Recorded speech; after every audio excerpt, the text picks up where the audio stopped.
baik. Pertemuan kali ini kita akan membahas tentang public relation. Jadi kita akan lebih mengenal tentang public relation. Jadi materi hari ini adalah pengenalan public relation. Nah, ketika kita melihat gambar-gambar ini, ini gambar apa? Oh, ini ada gambar semacam pengeras suara.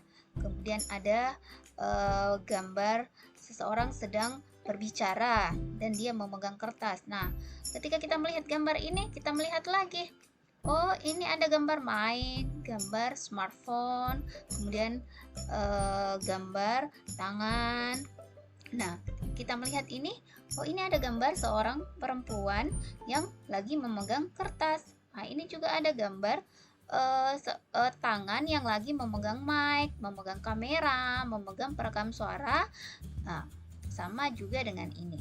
Nah, apa sih itu semua? Nah, itu semua adalah kegiatan public relation. Nah, sebelum kita mengenal lebih jauh tentang public relation, terlebih dahulu kita harus tahu dulu sejarah public relation itu sendiri, sejarah PR itu sendiri. PR itu dilahirkan oleh perintis sekaligus pelopor yang kemudian diangkat sebagai the father of PR, yaitu Hippolyte Libeda tahun 1906. Jadi Ivy ini dikenal sebagai the father of PR, sebagai bapak public relation, bapak PR, karena beliau inilah yang merintis sekaligus sebagai pelopor PR. Nah, kita melihat sejarahnya mulai dari abad ke-19 ketika PR itu masih dikenal di Amerika dan Eropa yang merupakan program studi yang mandiri. Kenapa dikatakan program studi yang mandiri? Karena PR itu berdiri sendiri, merupakan program studi. Program studi PR yang pertama berdiri di Amerika dan Eropa. Nah, sedangkan pada tahun 1865 hingga tahun 1900 publik masih dianggap bodoh. Kenapa publik masih dianggap bodoh? Karena masih kurangnya ilmu pengetahuan yang mengkaji tentang apa sih PR itu, seperti apa sih PR itu, pekerjaannya seperti apa, pendidikannya seperti apa. Nah, kemudian pada tahun 1900 hingga 1918, publik kemudian diberikan informasi dan dilayani, jadi semakin berkembang. Nah, kemudian pada tahun 1918 hingga 1925, publik diberi pendidikan dan dihargai. Jadi publik itu diberikan pendidikan tentang PR, kemudian mereka lebih dihargai. Nah, pada tahun 1925 di New York, PR sebagai pendidikan tinggi resmi. Jadi, bukan lagi sebagai program studi, bukan lagi hanya sebagai kajian-kajian yang termasuk ke dalam lingkup program studi, tetapi PR didirikan sebagai pendidikan tinggi resmi. Jadi sebagai pendidikan, ada dunia pendidikan tersendiri sebagai untuk menjadi seorang PR. Nah, kemudian pada tahun 1928 di Belanda memasuki pendidikan tinggi dan di fakultas sebagai mata kuliah wajib. Jadi semakin berkembanglah di Belanda.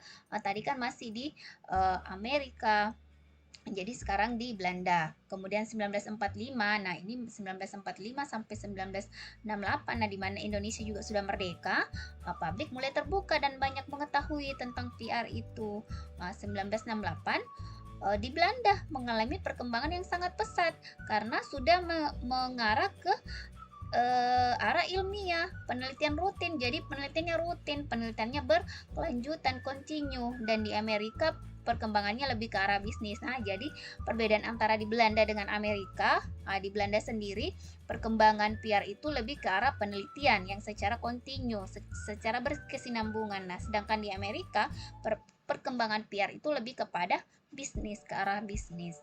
Nah, tahun 1968 hingga 1979, publik dikembangkan di berbagai bidang. Pendekatan tidak hanya satu aspek. Jadi PR itu di berbagai aspek saja, bukan sekedar aspek penelitian untuk mengembangkan PR atau PR lebih dikembangkan ke arah bisnis, tetapi lebih dikembangkan ke berbagai aspek. Nah, pada tahun 1979 hingga 1990,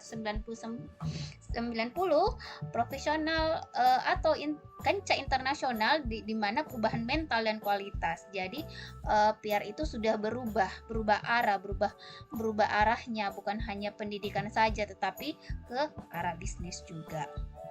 Nah, kemudian pada tahun 1990 hingga sekarang, nah banyak terjadi perubahan-perubahan.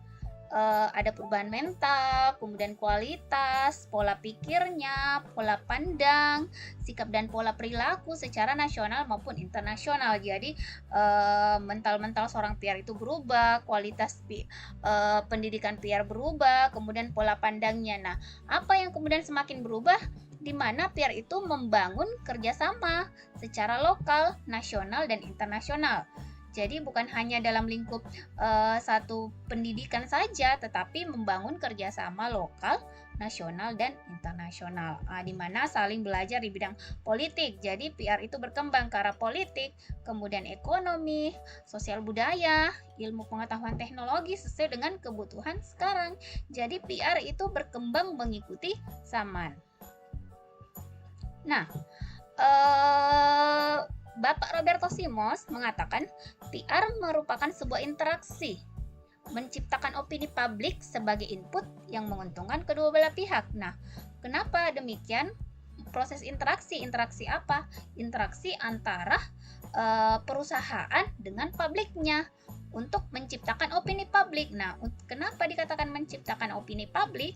Karena PR ingin membentuk opini di masyarakat bahwa perusahaan itu baik sehingga menguntungkan kedua belah pihak. Jadi perusahaan diuntungkan dengan citra, dengan opini yang dibentuk kepada publik. Nah, kemudian dengan adanya interaksi maka publik atau khalayak akan memandang perusahaan itu sebagai perusahaan yang baik.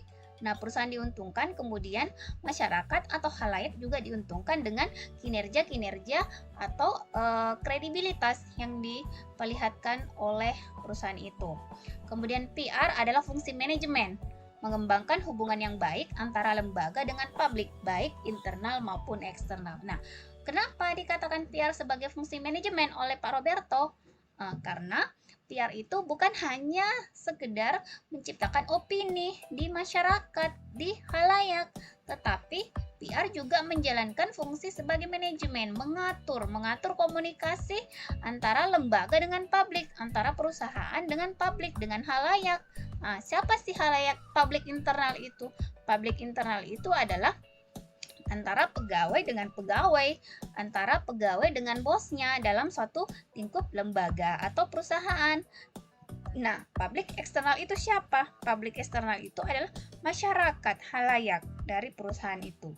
Nah, kemudian yang ketiga, PR menanamkan pengertian, menumbuhkan motivasi, partisipasi publik, bertujuan menanamkan goodwill, kepercayaan, saling adanya pengertian dan citra yang baik dari publik. Jadi kerja PR adalah mereka harus memberikan motivasi sehingga publik atau khalayak mau berpartisipasi dalam pengembangan perusahaan.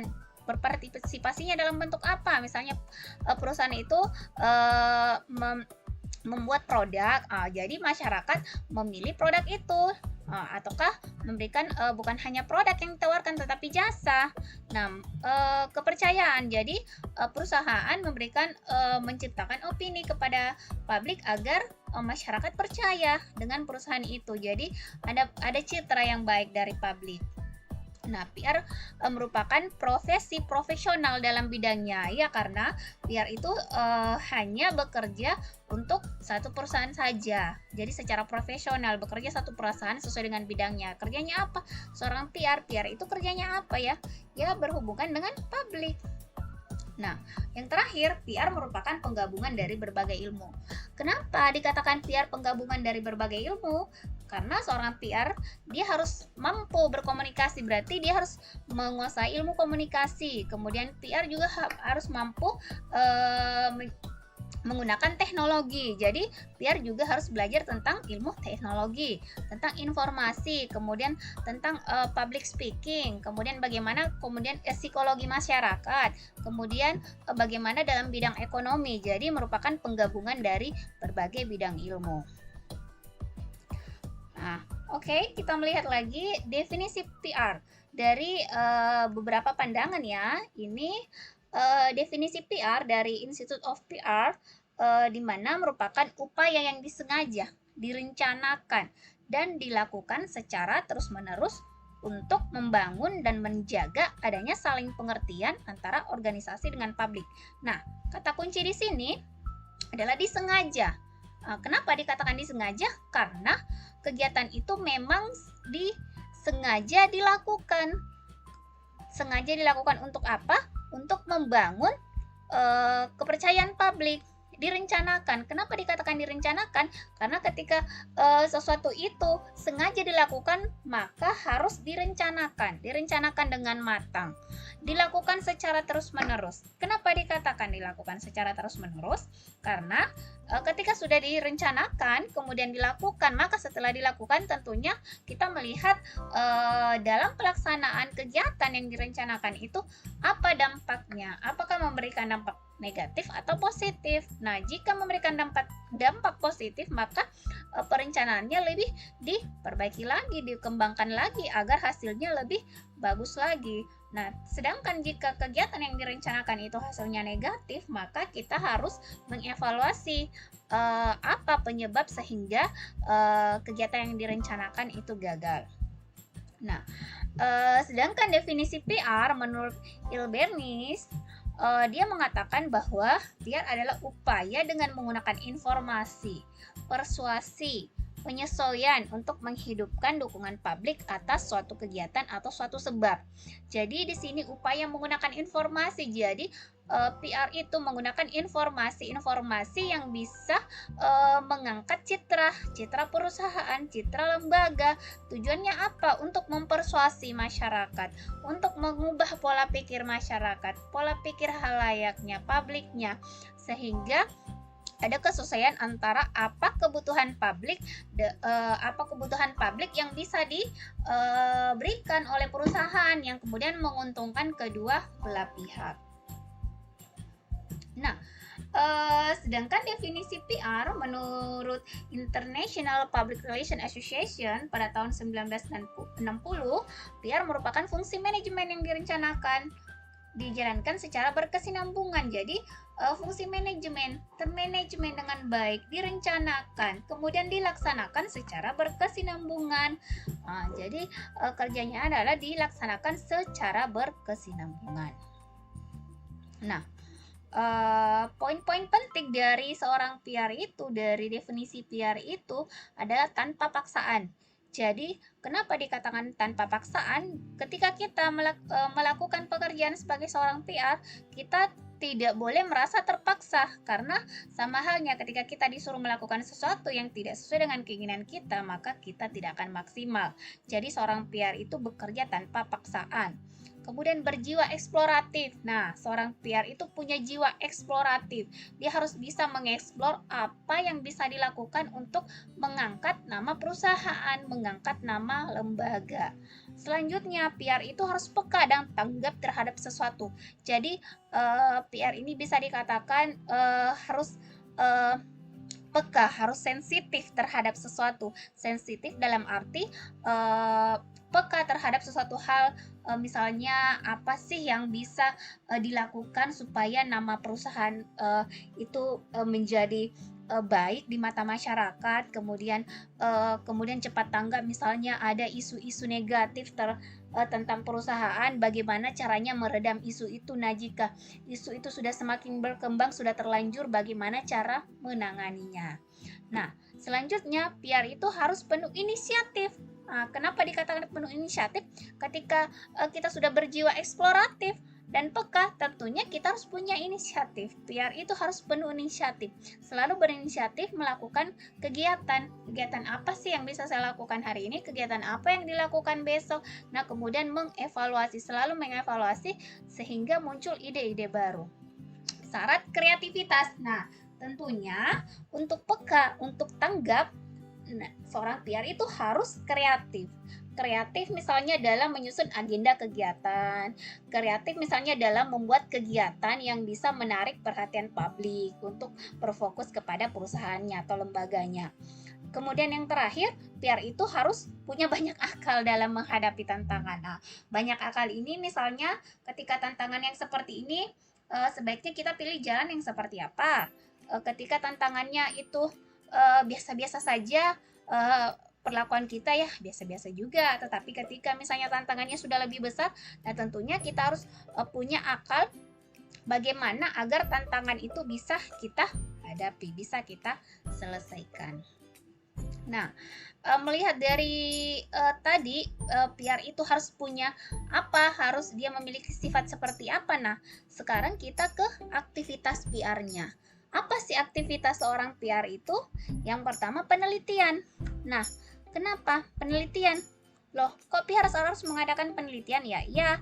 PR kenapa harus mengadakan penelitian? Artinya, PR di sini harus bisa melihat apa yang dibutuhkan oleh khalayak yang bisa diberikan oleh perusahaan. Jadi secara berkesinambungan, PR ini melakukan riset, melakukan penelitian.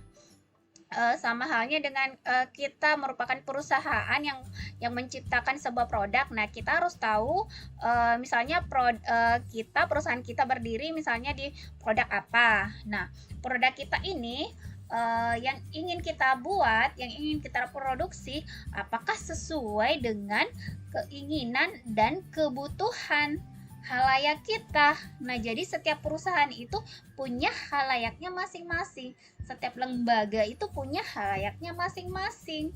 Meskipun halayak itu luas, tetapi tentunya produk itu punya halayaknya sendiri. Jadi kita seorang PR itu harus melakukan riset bahwa apakah produk ini memang betul-betul dibutuhkan, yang bisa menguntungkan perusahaan dan menguntungkan masyarakat, bermanfaat untuk masyarakat, bukan hanya untuk keuntungan perusahaan kita. Nah, setelah kita melakukan riset, nah kemudian kita ke perencanaan. Nah, apa setelah kita melakukan riset, setelah kita meriset kebutuhan halayak, kebutuhan masyarakat, tentunya kita melakukan perencanaan.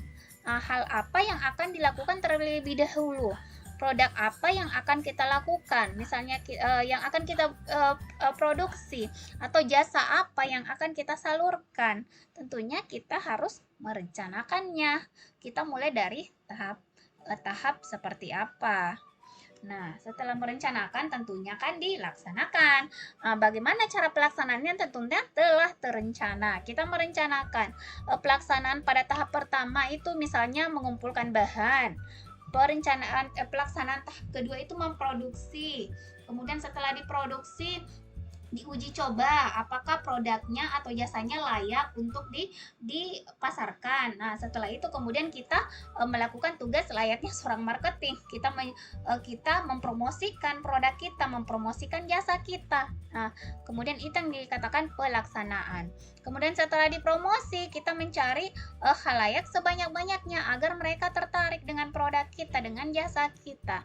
Nah, yang terakhir adalah evaluasi. Kenapa harus aktivitas PR ada juga evaluasi? Karena kita harus mengevaluasi apakah produk kita diterima oleh khalayak, apakah produk kita bermanfaat kepada khalayak, dan apakah memberikan keuntungan kepada perusahaan. Next, menurut Edward, PR merupakan bagian integral yang tak bisa terpisahkan dari kegiatan usaha dan bisnis. Kenapa dikatakan seperti itu? Karena PR itu adalah memberikan informasi kepada masyarakat. Nah, jadi kegiatan usaha dan bisnis itu tentunya agar bisnis atau usaha kita dikenal, tentunya kan kita harus memberikan informasi kepada masyarakat bahwa produk kita ada, jasa kita yang kita tawarkan seperti ini. Nah, setelah kita memberikan informasi, apalagi yang dilakukan? Mempersuasi. Kita mempersuasi halayak supaya dia bisa merubah sikapnya, tingkah lakunya terhadap lembaga kita. Nah, demi kepentingan kedua belah pihak, kita harus mengubah pilihannya untuk memilih produk kita atau jasa kita. Nah, kemudian PR itu juga harus mampu mengintegrasikan antara sikap dan perbuatan lembaga dengan masyarakat. Nah, artinya apa yang sudah PR sampaikan kepada khalayak itu sesuai dengan apa yang sebenarnya terjadi. Bukan lain yang disampaikan kepada khalayak dan lain juga yang dilakukan. Jadi keuntungan harus untuk kedua belah pihak. Nah, Falsafah dari definisi PR. Jadi yang pertama, PR merupakan falsafah manajemen yang bersifat sosial. Jadi fungsinya seperti fungsi manajemen tetapi bersifat sosial. Kemudian PR merupakan perwujudan falsafah pada tataran kebijaksanaan. Kemudian PR merupakan komunikasi dua arah. Jadi dalam menjalankan public relation itu harus berkomunikasi dua arah. Kemudian merupakan cara pendekatan untuk menciptakan opini publik. Jadi bagaimana PR melakukan pendekatan agar opini publik itu terbentuk, citra perusahaan itu terbentuk. Nah, bagaimana kemudian dikatakan PR awalnya dari hanya konsep kemudian menjadi profesi? Karena PR dikatakan adalah hanya manajemen. Kenapa kemudian dikatakan PR itu adalah sebuah profesi? Nah, ini semua berkat Ivy ini, the father tadi. Kenapa? Karena pada tahun 1906 dia berhasil menanggulangi kelumpuhan batubara, industri batubara di Pennsylvania. Jadi pada saat itu di mana industri batubara ini mengalami pemerosotan penghasilan, sehingga Ivy Lee ini mendesak manajemen bagaimana supaya kegiatan-kegiatan yang dilakukan tradisional itu kita ubah, karena pada saat itu perusahaan ini selalu menyembunyikan, selalu merahasiakan keadaan yang keadaannya tidak terbuka kepada publik. Nah, Ivy Lee ini mengubahnya itu dengan lebih ke arah penjelasan, selalu memberikan penjelasan kepada publik bahwa perusahaan seperti ini yang paling utama adalah pada publik internalnya. Jadi selalu jadi misalnya ada masalah, ada problem itu tidak disembunyikan, bukan hanya manajemen tertinggi yang mengetahui masalahnya, tetapi manajemen tingkat bawah sampai karyawan itu harus tahu masalah supaya bisa perusahaannya baik kembali. Nah, kemudian jawaban kepada wartawan harus jujur, adil, objektif, transparan sehingga masyarakat mempunyai kepercayaan. Jadi seorang PR itu harus jujur kepada wartawan, tidak menyembunyikan hal-hal. Kan terkadang gini, kita menyembunyikan hal-hal negatif tentang perusahaan karena kita menganggap itu adalah aib. Tapi yang sebenarnya adalah PR itu harus mampu berkata jujur kepada wartawan, berkata jujur kepada publik bahwa kondisinya seperti ini, harus transparan supaya halayak atau masyarakat itu percaya. Karena ketika kita membohongi publik, maka kepercayaan itu akan pudar, akan hilang. Nah, apa sih yang paling perlu diperhatikan oleh seorang PR? Yang pertama, sasaran PR adalah publik internal dan eksternal. Jadi PR itu harus mampu mampu berkomunikasi dengan publik internal dan eksternal. Jadi bagaimana seorang PR ini mengelola komunikasi antara publik internal. Siapa saja publik internal itu? Publik internal itu komunikasi antara karyawan dengan karyawan, pegawainya dengan pegawainya, kemudian karyawan dengan atasan, atau ada informasi dari atasan ke bawahan. Jadi dalam lingkup perusahaan itu, dalam lingkup lembaga itu yang dikatakan publik internal. Nah, siapa sih publik eksternal? Publik eksternal itu adalah halayak, masyarakat secara luas di luar dari perusahaan kita.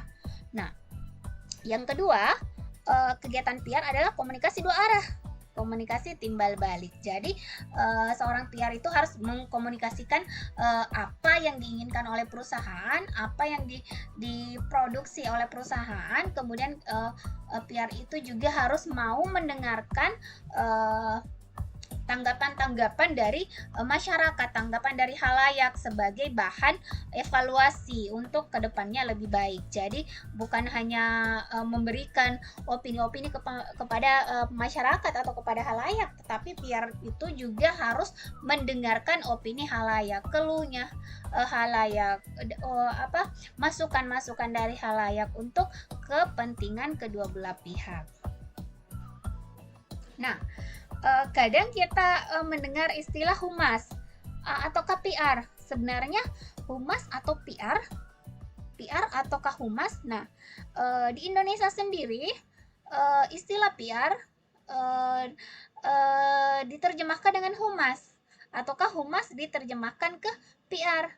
Nah, tetapi yang sebenarnya yang perlu digarisbawahi di sini menurut Ifili adalah PR itu mempunyai kedudukan dalam posisi pimpinan atau sejajar dengan top manajemen.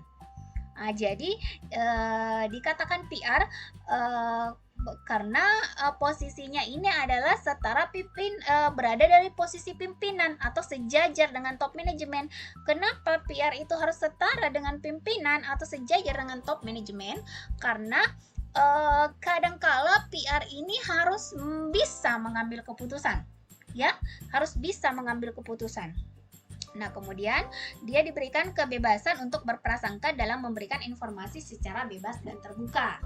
Jadi kadangkala kita mendengar humas, PR. Jadi itu humas itu lebih banyak dikenal di instansi-instansi pemerintahan, misalnya di perguruan tinggi, di dinas, kementerian. Nah, sedangkan PR itu kebanyakan itu pada perusahaan, ya, pada perusahaan. Nah, apa sih fungsi dari public relation itu? Fungsinya apa? Terlibat dalam manajemen organisasi tempat dia bekerja. Jadi PR bukan hanya sekedar berkuar-kuar di depan umum, tetapi dia terlibat dalam manajemen, bagaimana memanajemen perusahaan atau lembaga. Kemudian PR harus memberikan identitas organisasinya. Jadi bisa dikatakan PR ini adalah PR itu adalah identitas organisasi. Jadi ketika kita melihat PR-nya di mata publik itu baik, maka itu adalah cerminan dari perusahaan atau organisasi, itulah identitasnya. Jadi kesuksesan seorang PR terletak pada apakah organisasi dan produk atau jasanya diakui dan diterima oleh publik. Jadi PR bisa dikatakan sukses dalam berkarir itu ketika produk atau jasa yang ditawarkan oleh perusahaan, organisasi atau lembaganya itu diakui oleh publik, diakui oleh khalayak, diterima oleh khalayak.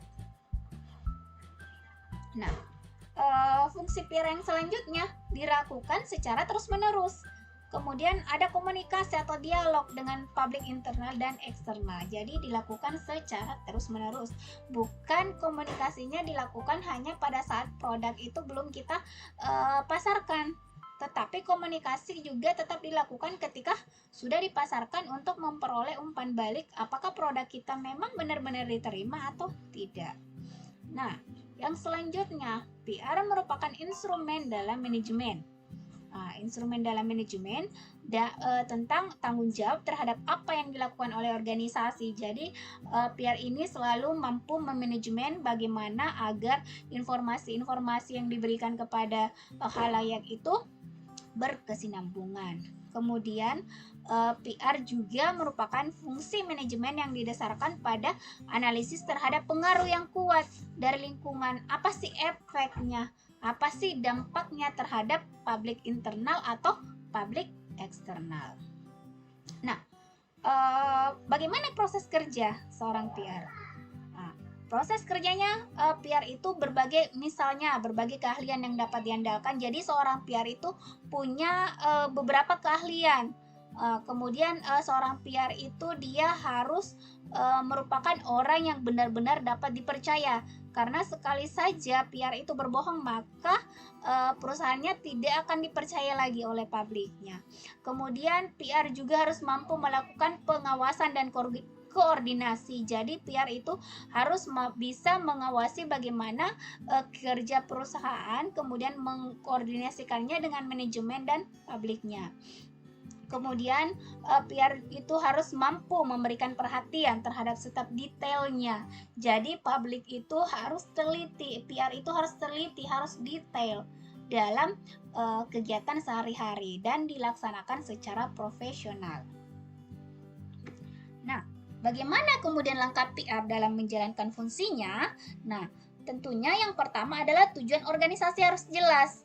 Jadi PR itu Kenapa tadi dikatakan bahwa PR itu harus berada dalam posisinya setara dengan manajemen tertinggi? Karena PR ini harus tahu tujuan organisasi. Karena bagaimana seorang PR akan mengomunikasikannya dengan publik ketika PR tidak mengetahui apa sih tujuan organisasi itu, kemudian mampu meninjau kembali demi pencapaian tujuan. Jadi mampu meninjau kembali apa-apa yang telah dilaksanakan, apa yang telah dipasarkan, kemudian membuat konsep. Jadi PR dalam menjalankan fungsinya itu harus membuat konsep bagaimana kualitas produk atau jasa yang akan direalisasikan. Apakah bisa direalisasikan atau tidak? Apakah konsepnya ini bisa berjalan sesuai dengan apa yang direncanakan atau tidak? Kemudian PR ini juga dalam menjalankan fungsinya melakukan inventarisasi pelanggan. Apakah sudah sesuai dengan rencana? Nah, seperti yang dibahas di awal tadi bahwa PR ini harus tahu siapa publik sasaran dari produk atau jasa yang akan ditawarkan. Ya, itu yang dikatakan inventarisasi pelanggan. Jadi, pelanggannya kita harus tahu dulu siapa publik kita, sasaran kita. Jangan sampai kita menawarkan produk atau jasa yang tidak sesuai dengan publik kita. Misalnya kita mau menciptakan produk yang harganya terlalu tinggi, sedangkan publik sasaran kita adalah kalangan menengah ke bawah. Nah, yang selanjutnya adalah produk atau jasanya apakah sudah sesuai dengan kebutuhan organisasi demi keuntungan bersama. Artinya jangan sampai kita mengatakan produk kita adalah perusahaan produk A, ternyata kita menjual produk B. Nah, jadi harus seperti itu. Nah, jadi dalam menjalankan fungsi itu apa sih yang sebaiknya PR lakukan? Nah, PR harus meminta kepada direksi untuk memberikan pengarahan. Jadi PR ini dia selalu berkomunikasi dengan top manajemen. Jadi ketika PR ini kedudukannya bukan sebagai top manajemen, maka PR selalu harus berkomunikasi dengan top manajemen untuk memberikan pengarahan-pengarahan terkait dengan produk dan jasa yang akan ditawarkan. Kemudian memberikan kesempatan kepada direksi untuk memberi ide, usulan, dan kritik. Jadi PR ini dia harus mau menerima ide, mau menerima usulan dan kritik. Jadi PR itu tidak boleh bahwa dia tidak menerima ide dari direksi yang lain, usulan atau kritikan.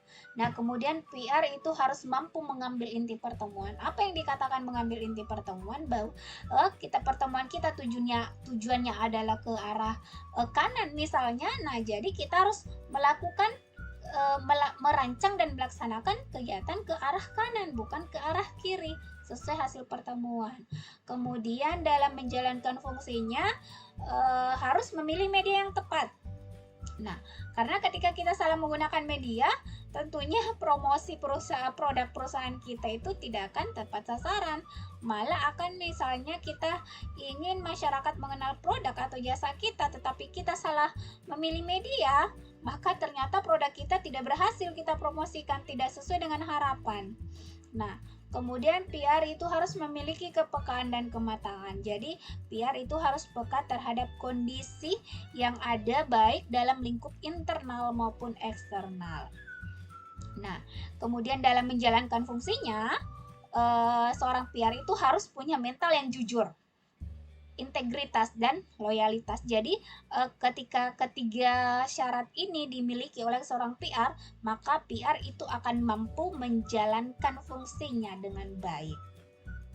Nah, tugas pokok sehari-hari yang dilakukan oleh PR yang pertama adalah menyelenggarakan dan bertanggung jawab atas penyampaian informasi kepada publik agar mempunyai pengertian yang benar tentang organisasi.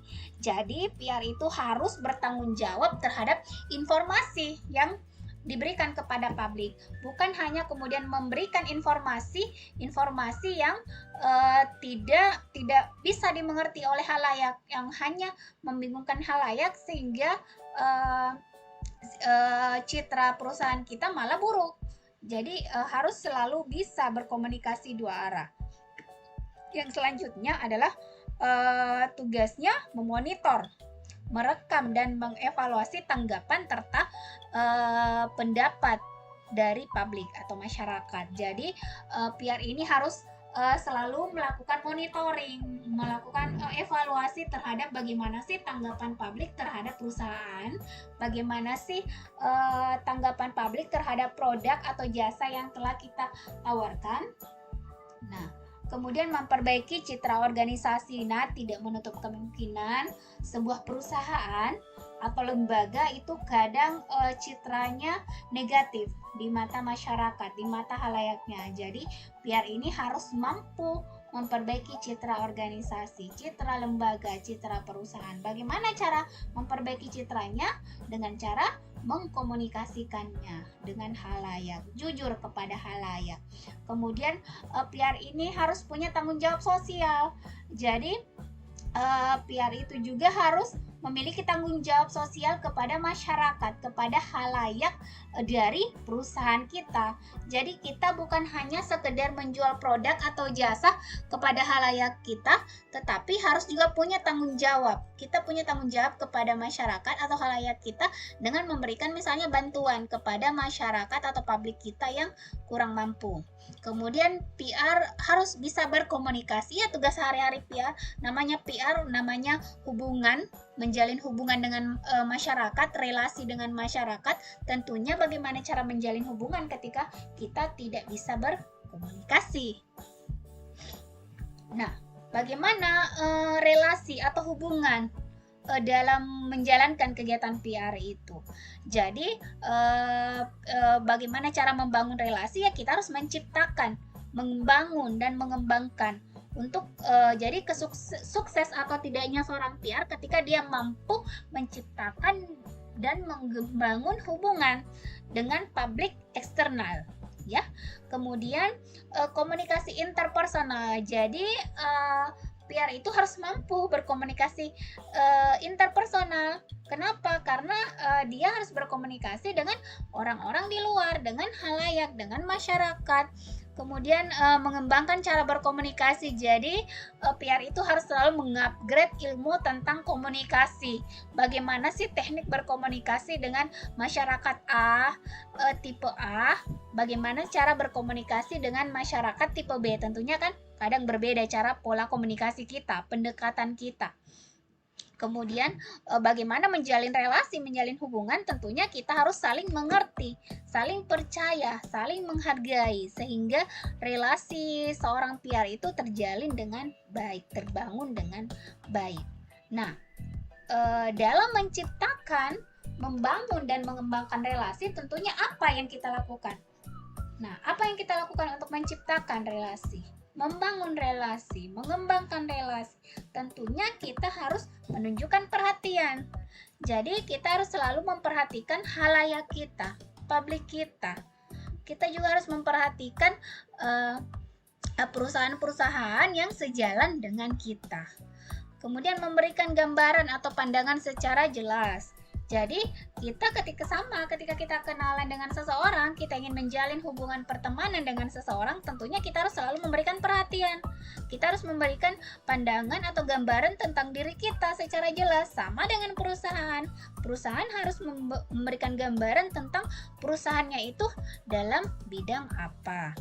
Kemudian mengurangi atau menghilangkan saling ketergantungan. Meskipun tidak bisa dipungkiri bahwa setiap perusahaan itu saling tergantung, tapi itu harus dikurangi. Nah, kemudian membuka jalan supaya mitra wicara mampu mengatasi masalah. Jadi, misalnya ketika ada perbincangan, tentunya dalam relasi itu kan terkadang ada sedikit problem, ada sedikit masalah. Jadi, kita harus mencari celah, mencari cara bagaimana mengomunikasikan supaya masalahnya teratasi, bukan hanya sehingga konfliknya tidak semakin besar. Kemudian mengerti apa yang terbaik untuk dilaksanakan. Jadi dalam relasi itu, dalam menjalin hubungan itu, tentunya kita harus mencari cara bagaimana supaya apa yang kita lakukan ini, apa yang kita laksanakan ini betul-betul yang terbaik untuk membangun hubungan, mengembangkan hubungan kita. Nah, bagaimana untuk meningkatkannya. Jadi semakin mendalami latar belakang dari mitra wicara. Siapa sih mitra wicara ini? Adalah dari perusahaan yang melakukan investasi kepada perusahaan kita, sehingga relasi untuk menjalin hubungan sesama perusahaan yang saling menguntungkan. Kemudian selalu menaruh perhatian untuk mendalami norma-norma karakter. Jadi ketika kita ingin meningkatkan hubungan, nah tentunya kita harus memperhatikan norma-norma. Misalnya perusahaan investor itu aturannya seperti ini, budayanya seperti ini, karakternya seperti ini, kondisinya seperti ini. Jadi kita harus bisa menyesuaikan sehingga hubungan kita bisa lebih ditingkatkan. Nah, apa sih yang dimaksud dengan sikap berbicara dalam membangun relasi? Bagaimana sikap berbicara kita? Tentunya kita harus berbicara dengan jelas. Jadi tidak berputar-putar, sebenarnya seperti ini, sebenarnya seperti ini. Jadi harus jelas bahwa tujuan kita seperti ini. Kemudian transparan. Nah, kita harus transparan bagaimana kondisi kita, kondisi perusahaan kita, dan kita harus jujur sesuai dengan fakta. Jika kondisinya memang menurun, ya kita harus mengatakan kondisi perusahaan kita menurun. Kita tidak boleh menyembunyikannya. Nah, dalam meningkatkan relasi, bagaimana cara berbicara untuk meningkatkan relasi. Jadi kita harus mampu menerima pembicaraan. Jadi kita harus mampu menerima pembicaraan. Jadi seorang PRS itu juga harus bisa menerima apa yang disampaikan oleh orang lain, mampu mendengarkan. Jadi PR itu juga harus mampu menjadi pendengar. Kemudian terlibat dalam informasi. Dalam informasi artinya ketika ada informasi yang dibutuhkan, kita harus bisa terlibat dalam mencari informasi itu. Kemudian mampu bertanya. Nah, untuk mampu berbicara dalam meningkatkan relasi, kita harus mampu bertanya. Kita harus menanyakan kondisi untuk mengetahui kondisinya. Kemudian mampu menyimpulkan. Nah, setelah mencari informasi, setelah bertanya, kemudian kita mendengarkan informasinya, kita harus mampu menyimpulkan apa inti dari informasi itu. Mampu menginterpretasikannya. Jadi, mampu menerjemahkan kondisinya. Kemudian mengkonfrontasikan diri. Jadi, mampu bagaimana kita mengkonfrontasi diri dalam informasi-informasi yang diterima. Kemudian mampu memberikan motivasi-motivasi sehingga meningkatkan relasi kita. Sekian pertemuan kita kali ini. Sampai jumpa.